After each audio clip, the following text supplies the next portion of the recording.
name is Tanish Hollins. I'm the Executive Director of Californians for Safety and Justice. I also lead California's largest statewide network of crime survivors, Crime Survivors Speak, formerly known as Crime Survivors for Safety and Justice. I'm here today alongside survivors and community members from Stockton, California, to demand that the legislature treat survivor support as a core public safety priority. We're calling on the state to prioritize 3 investments this year. Fund flexible cash assistance for survivors, fund trauma recovery centers, and we are calling on the state to fund free mental health services for children and youth who witness or experience gun violence. You all know what happened in Stockton on November 29, 2025. A senseless act of violence took the lives of 4 young people, 3 of them children under the age of 18. 13 others were injured. More than 100 people in attendance were traumatized, and an entire community was shaken. This tragedy sparked national outrage and calls for justice and accountability from leaders at every level of government.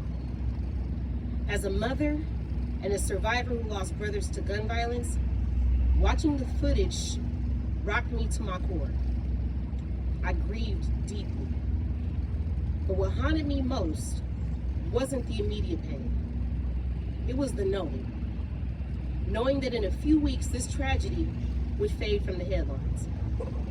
Knowing that phrases like suspected gang involvement or a community known for violence would quickly determine how much compassion, urgency, and support the survivors would receive. Knowing that too many survivors would be left to grieve alone, managing crisis on their own, and endure additional trauma without the resources needed to stabilize and rebuild their lives. And this isn't speculation, it's a pattern. For years, California has failed crime victims, especially Black, brown, and those who live in underserved communities like Stockton. The state victims compensation program excludes far too many survivors and places rigid restrictions on the dollars that are meant to help people who are in crisis. Access to victim services and DA's victim advocates varies county by county.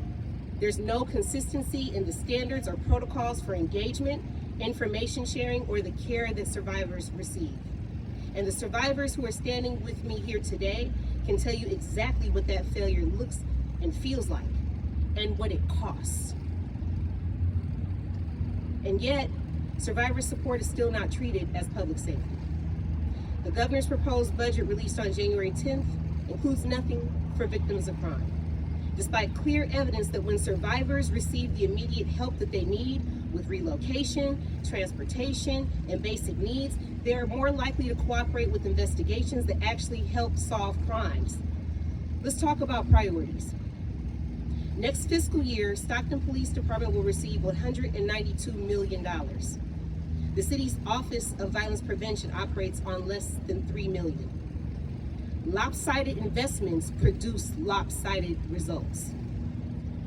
Police respond after violence occurs, and their role does matter. But preventing violence before it happens means fewer lives lost and fewer communities like Stockton left grieving. That's why we're here today, calling on the legislature to make 3 critical public safety investments in this year's budget. The Flexible Cash Assistance Program for survivors was cut last year, and that program removed barriers and allowed survivors to meet urgent needs in moments of crisis without barriers. Trauma recovery centers provide free open-door therapeutic care for survivors for up to 1 year. Stockton does not currently have a trauma recovery center, and this community deserves one. Violence is a public health issue. Imagine how many lives could be saved and how many public dollars could be spared if the young people who experienced or witnessed gun violence that day and any other time in this state received the proper therapeutic services they needed to heal and deal with that emotional trauma. This is not a nice to have, it is a necessary to do.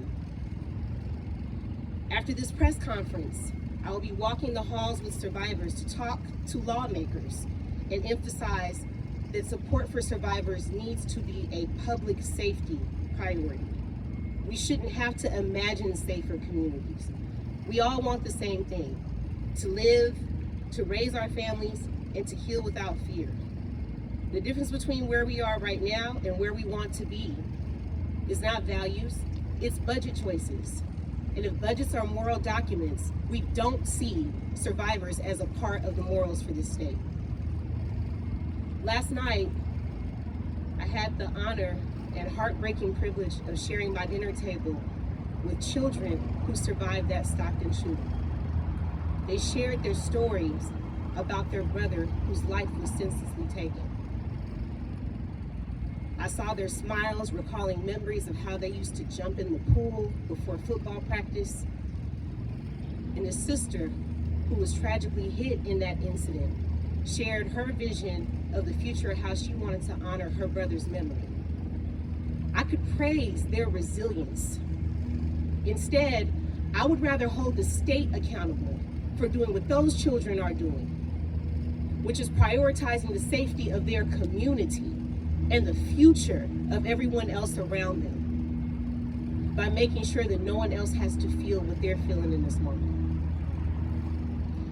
I want to call up one of our survivor leaders for Crime Survivors Speak, one of the founders of our Stockton chapter, and someone who has been pivotal to helping survivors heal, not just here, and not just in Stockton, but across the country, to Shante McGaskey.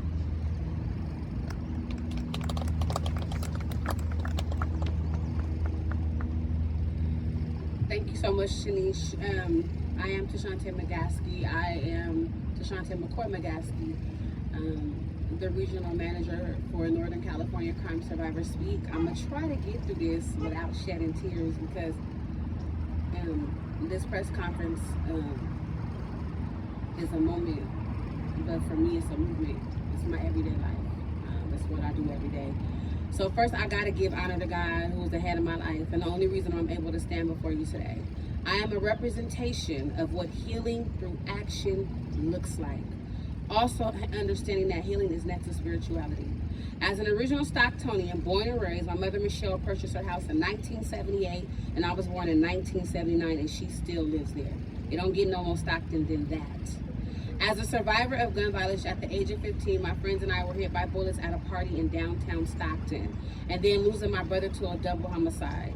I speak from a place of lived experience and an assignment from God to organize and energize.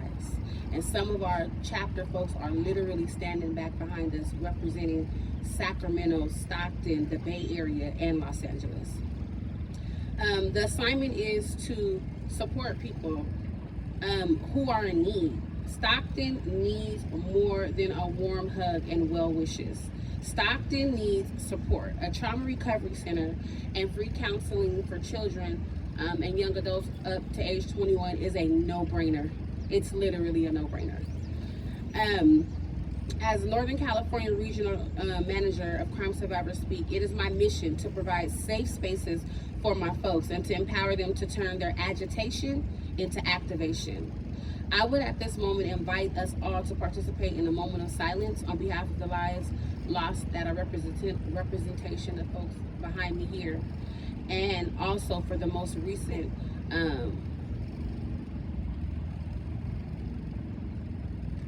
I don't think tragedy is an adequate enough word to explain what took place in Stockton, California in November. So I would invite us for a moment of silence.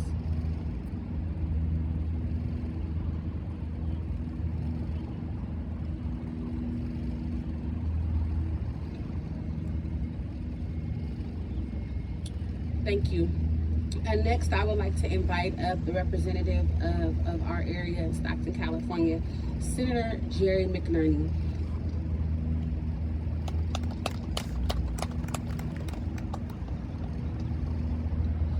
Good morning. I'm State Senator Jerry McNerney. My Senate district includes all of San Joaquin County and parts of Alameda County. I'd like to thank the Crime Survivors Speak and and California for Safety and Justice for organizing this morning's event. I also want to acknowledge the survivors of crime and violence from Stockton and my Senate district, including survivors directly impacted by this November's mass shooting. That extremely tragic event was one of the worst acts of gun violence in our city's history. On November 29th, 4 young people were murdered, including 3 children. In addition, 13 others were wounded. Plus, there were about 150 people at the event who witnessed this horrific shooting. Although they survived it, many of them will carry the scars of that event for their entire lives. The killing occurred at a 2-year-old's birthday party, just as the guests and attendants were ready to cut the birthday cake. The 4 young people whose lives were taken that day include 8-year-old cousins Journey Rose Guerrero and Maya Lupin, 14-year-old basketball star from Modesto, Amari Peterson, and a 21-year-old Susano Archuleta, who lost his life while protecting others at the event. Today we're here to call for the legislature and the governor to increase state funding for survivors of crime and violence. I also believe that California needs to invest more in violence prevention so that others won't be affected by these kinds of events. This year's budget includes some noteworthy funding for survivors, $100 million, and a one-time state funding for California's Victim of Crime Act program to help make federal cash cuts in federal funding to make up for those cuts, plus $10 million for state one-time grants to family justice centers throughout the state to help survivors of domestic violence and crime. Also, I want to make clear that California does spend money on violence and crime prevention and survivor benefits, but it's not nearly enough. We need to do more to assist survivors of crime and violence, including the survivors of the Senseless Gun Act of violence in Stockton in November. I want to make it clear, the district attorneys in my 2 counties are very committed to survivors of violent crime. We need to give them the resources to do the job that they are determined to do. And I'm here to help make sure that we get this kind of funding request through the legislature so that we can prevent these kind of events and help people that have suffered these tragic events to get through day to day. Thank you. And next, I'd like to invite Tanisha Longdon. I'm honored to invite Tanisha, crime survivor, to speak, Stockton resident.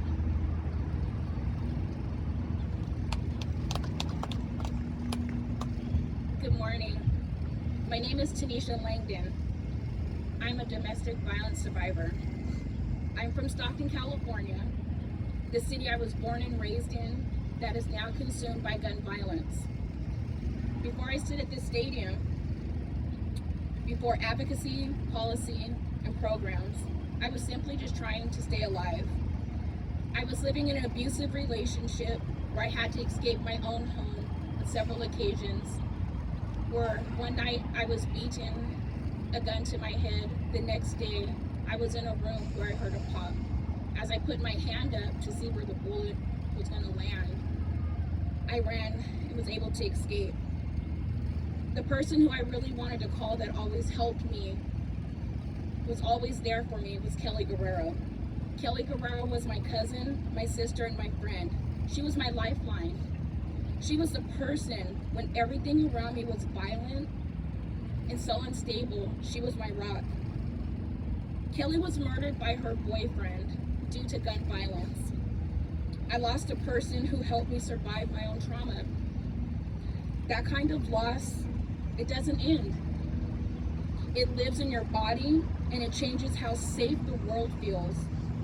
Out of our pain, Kelly's brother Jamie and I founded Kelly's Angels Foundation to honor her life and to support children and families impacted by homicide. Kelly left behind 4 children.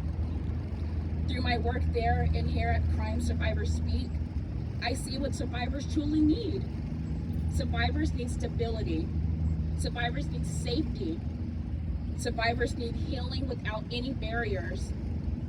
Survivors sometimes don't need sympathy. We need a system that works, funding that lasts, and leaders who understand that the healing is a part of public safety. I stand here today because someone showed up for me. Now let us make sure that our system shows up for the next survivor. Thank you. And I have Noria.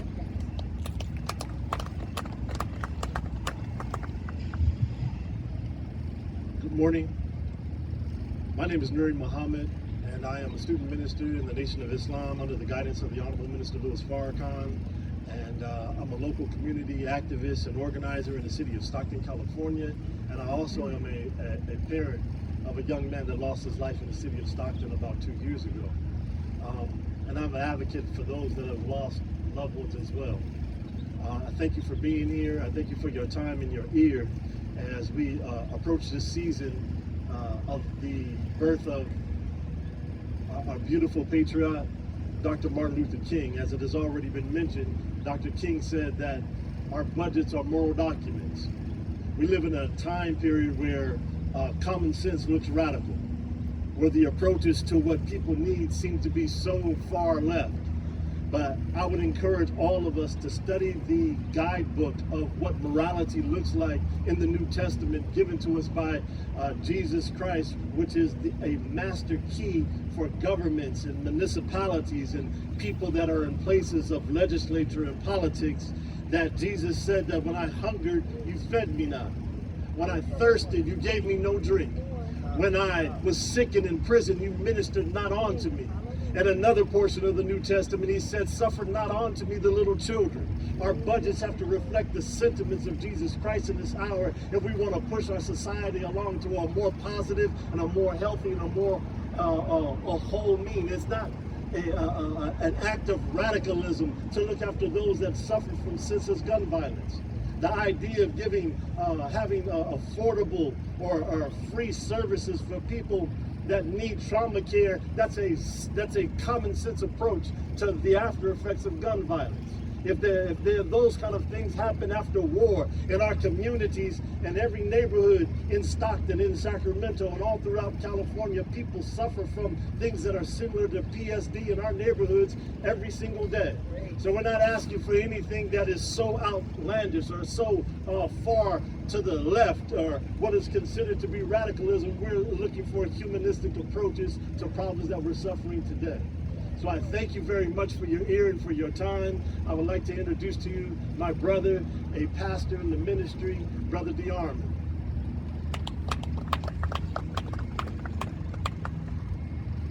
Good morning.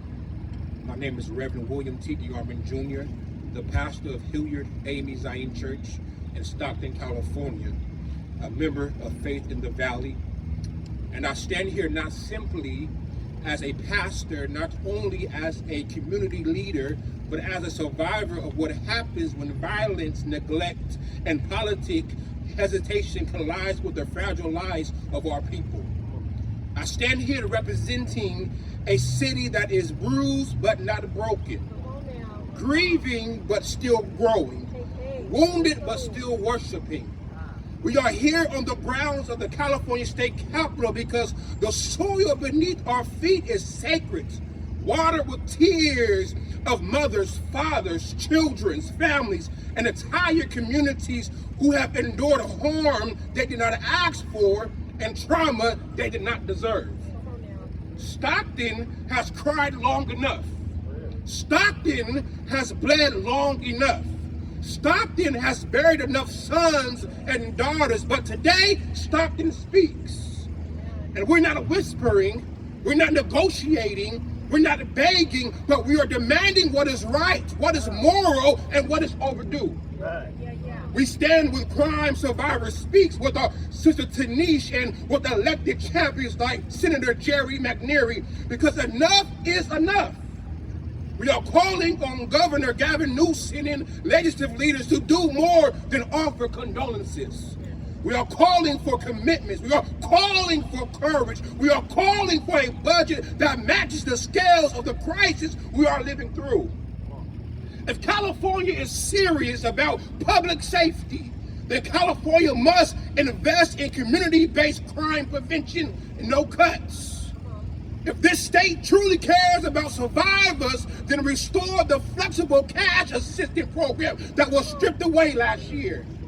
If this state truly believes in healing, then stabilizing funding from trauma recovery centers, because pain does not heal on a deadline, and trauma does not expire when the budget cycle closes.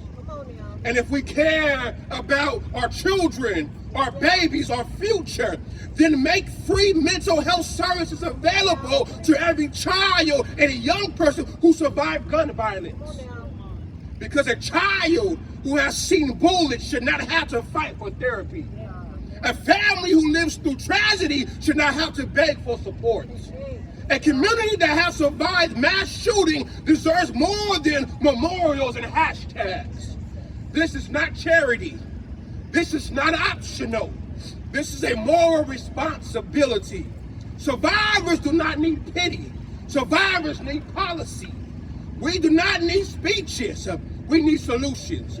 We are here to tell the truth. Public safety is not increased by ignoring survivors. Healing is not strengthened by cutting resources. And justice is not fulfilled by turning a blind eye to the pain of communities like mine. But let me be clear. Though we have been pressed, we are not crushed. Though we have been shaken, we are still standing. Though we have walked through the valleys of the shadows of death, we refuse to bow our heads in defeat. Because Stockton is still here. Survivors are still here. We are standing with power. We are standing with purpose. We are standing with persistence. And if I may borrow the words of those three Hebrew daughters, Destiny's Child, let me close by speaking the anthem of every survivor gathered here today. I'm a survivor. I'm not gonna give up. I'm not gonna stop. I'm gonna work harder. I'm a survivor. I'm gonna make it.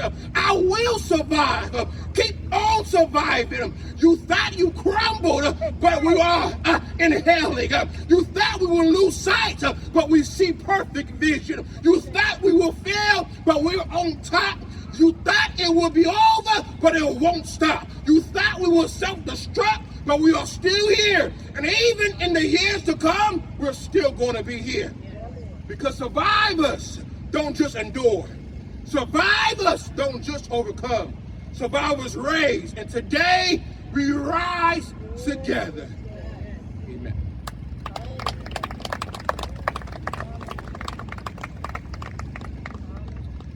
Good morning. My name is Swakia McKenzie. I'm a crime survivor in Stockton where my friend's son got killed July 6th. And on July 7th, when I went to go give her my condolences, I was shot 4 times. I was introduced to Crime Survivor Speak from a girlfriend who knew I was focusing on healing, trauma recovery, and community safety. I was met with the healing community where I was empowered to share my story and experience. I'm here hoping to make an impact being a survivor of crime. The city of Stockton needs and deserves resources that can balance the scales of our investments and reinstate the flexible cash assistance programs for survivors of crime. We need stabilized fundings for trauma recovery centers around the states so people like myself would have somewhere to go after dealing with the aftermath of a traumatic event. We need community-based crime and poverty prevention, as we need to focus on addressing the root causes. Doing so, we can reduce criminal behavior and have economic stability. This is what we need to prevent crime from happening in the first place. We need to focus on preventing crime as we focus on responding to it after it has already been occurred and after someone has already been harmed. We at the least should focus as much as preventing. I'm in support of trauma recovery centers, flexible cash, and free mental health services for all children, adults up to the age of 21 who are victims or witnesses to gun violence, and be offered free mental health services. It's all about safety, which we all deserve. And I'd like to say thank you so much for taking the time out of your days to come out and listen to what we have to say. Thank you. That concludes the press conference, you all. If you're interested in speaking to folks now that we're done, just let me know and we'll do everything we can to make sure that you get what you need. Thank you all so much. Survivors, those of you who are going to go into the building,